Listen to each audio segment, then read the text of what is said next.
ఈరోజు మన రెసిపీ వచ్చేసి కుక్కర్లో రవ్వ వేసి చేసిన కేక్ రెసిపీ అయితే చాలా రుచిగా చాలా సాఫ్ట్గా అయితే ఉంటుందండి.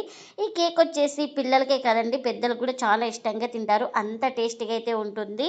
ఇంకెందుకు ఫ్రెండ్స్ ఆలస్యం, ఎలా చేయాలో ఏంటో అనేది వీడియోలోకి అయితే వెళ్ళిపోయి చూద్దామా. మరి ముందుగా ఒక మిక్సీ జార్ అయితే తీసుకొని ఇప్పుడు అందులోకి ఒక కప్పు బొంబాయి రవ్వ అయితే వేసుకోవాలి. అదే సోజీ రవ్వ, ఉప్మా రవ్వ అంటారు కదండి, ఆ రవ్వని అయితే వేసుకోవాలి.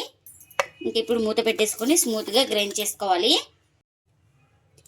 ఇంకా గ్రైండ్ చేసుకున్న తర్వాత ఒక బౌల్ తీసుకొని ఇంకా అందులోకి అయితే వేసుకోవాలి పౌడర్ని అయితే. ఇంకా ఇప్పుడు ఇందులోకి మనకు కప్పుకి తక్కువ బెల్లం అయితే వేసుకోవాలి. ఇలా బెల్లం తురిమి వేసుకోవాలి. ఇంకా ఇప్పుడు ఇందులోకి హాఫ్ కప్పు పాలు కూడా వేసుకోవాలి. కాచి చల్లార్చిన పాలు అయితే వేసుకోవాలి. ఇంకా ఇప్పుడు ఇందులోకి పావు కప్పు పెరుగును కూడా వేసుకోవాలి. అలాగే ఇప్పుడు పావు కప్పు ఆయిల్ కూడా వేసుకుంటున్నా.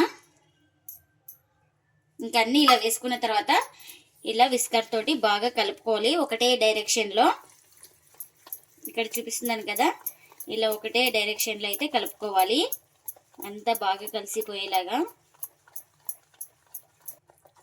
మనం ఇప్పుడు ఇందులోకి రిఫైన్డ్ ఆయిలే వేసుకోవాలి. ఇంకా పల్లీల నూనె, రైస్ గ్రైండ్ అవన్నీ ఏం వాడకూడదు. రిఫైన్డ్ ఆయిలే వేసుకోవాలి. రవ్వ, బెల్లం, పాలు, పెరుగు అన్నీ బాగా కలిసిపోయేలాగా బాగా కలుపుకోవాలి. ఇంకా ఎక్కడ ఉండలు లేకుండా ఇలా బాగా కలుపుకోవాలి ఒక 2 నిమిషాల పాటు.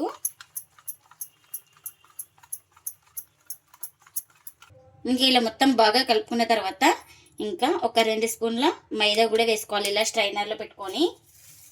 ఇంకా ఇప్పుడు ఇది జల్లించుకుందాం. మొత్తం కలిపినాక కూడా వేసుకోవచ్చు, లేదంటే ముందుగానే వేసుకోవచ్చు.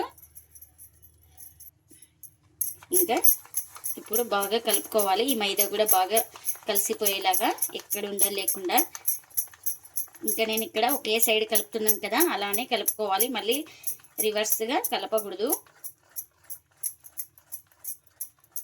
ఇంకా ఇలాంతా బాగా కలుపుకున్న తర్వాత ఇంకా ప్లేట్ అయితే పెట్టుకొని ఒక 1/2 అవర్ పక్కన పెట్టేసుకుంటే మనకు మొత్తం బెల్లం అన్ని, రవ్వ అన్ని నానతాయండి బాగా.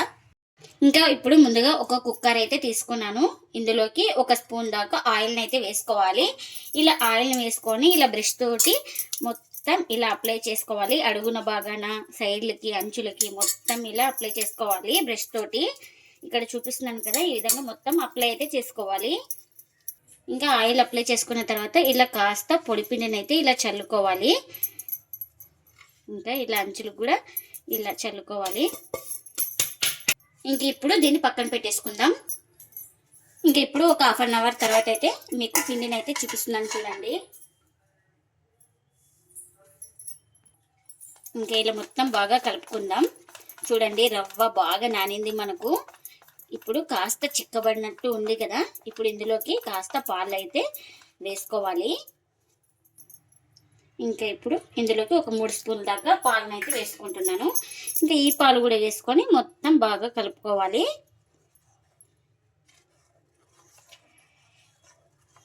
ఇంకా ఇలా మొత్తం బాగా కలుపుకున్న తర్వాత ఇప్పుడు ఇందులోకి 1 స్పూన్ బేకింగ్ పౌడర్ అయితే వేసుకోవాలి. ఇంకా 1/2 స్పూన్ వంట సోడాని కూడా వేసుకోవాలి. ఇంకా ఈ వంట సోడా, బేకింగ్ పౌడర్ ఇలా జల్లించుకోవాలి మొత్తం. ఇంకా ఈ పౌడర్ కూడా వేసుకొని మొత్తం ఇలా బాగా కలుపుకోవాలి.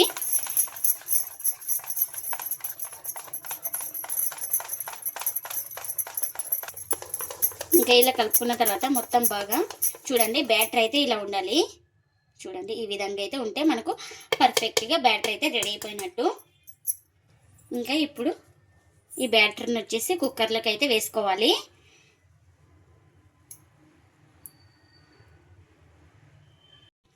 ఇంకా ఇలా మొత్తం వేసుకున్న తర్వాత బ్యాటర్ని అయితే ఒకసారి ఇలా ట్యాప్ చేసుకోవాలి. ఇలా ట్యాప్ చేసుకొని ఇప్పుడు మనం కుక్కర్కి అయితే లబ్బర్ ఉండాలి. లబ్బర్తో సహా మనం ఇలా మూత అయితే పెట్టేసుకోవాలి. ఇంకా ఇప్పుడు దీన్ని ఇంకా నేను స్టవ్ అయితే ఆన్ చేసుకొని పెన్నం అయితే పెట్టుకున్నానండి. పెన్నం కూడా ఒక 5 మినిట్స్ అయితే హీట్ అయితే చేసుకున్నాను. ఇలా హీట్ చేసుకున్న తర్వాత ఇప్పుడు ఈ కుక్కర్ని అయితే మనం ఇలా పెట్టుకోవాలి. ఇంకా ఇది బేక్ అవ్వడానికి 30 to 40 మినిట్స్ టైం అయితే పడుతుంది. ఇంకా మనం లో ఫ్లేమ్లోనే బేక్ చేసుకోవాలి. ఇంకా ఇప్పుడు ఒక 40 మినిట్స్ తర్వాత అయితే చెక్ చేస్తున్నా. ఇంకా చూడండి, ఇలా రెడీ అయిపోయిందో లేదో ఇలా నైఫ్ తోటి ఇంకా కాస్త పిండి అయితే ఉంది, ఇంకొక 5 మినిట్స్ అయితే టైం అయితే పడుతుంది మనకు.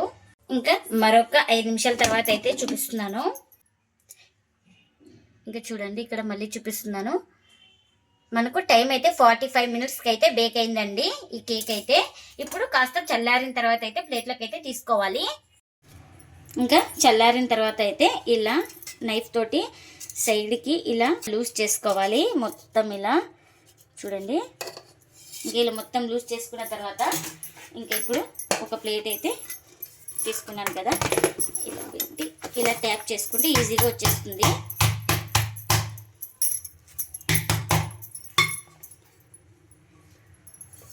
ఇంకా చూడండి ఈజీగా కూడా వచ్చేస్తుంది కదా, చాలా స్పాంజీగా అయితే ఉందండి కేక్ అయితే. చూడండి ఇక్కడ చూపిస్తున్నాను చూడండి, చాలా స్పాంజీగా అయితే ఉంది కేక్ అయితే. ఇంకా ఇప్పుడు నైఫ్ తోటి ఇలా కట్ చేస్తున్నా.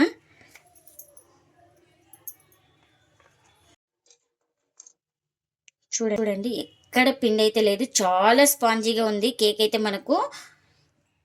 ఇంకా ఇలా సమ్మర్ హాలిడేస్లో పిల్లలు చేసి పెడితే చాలా ఇష్టంగా తింటారండి. కుక్కర్లో రవ్వ వేసి చేసిన ఈ కేక్ మీరు కూడా తప్పకుండా ఒకసారి ట్రై చేసి మీకు ఎలా వచ్చిందో కామెంట్ అయితే చేయండి ఫ్రెండ్స్. ఇదండి ఇవాల్టి వీడియో. ఈ వీడియో కనుక నచ్చితే ప్లీజ్ లైక్ చేయండి, షేర్ చేయండి, కామెంట్ చేయండి, అలాగే లైక్ చేసి సపోర్ట్ చేయండి friends. Thanks for watching. Bye bye.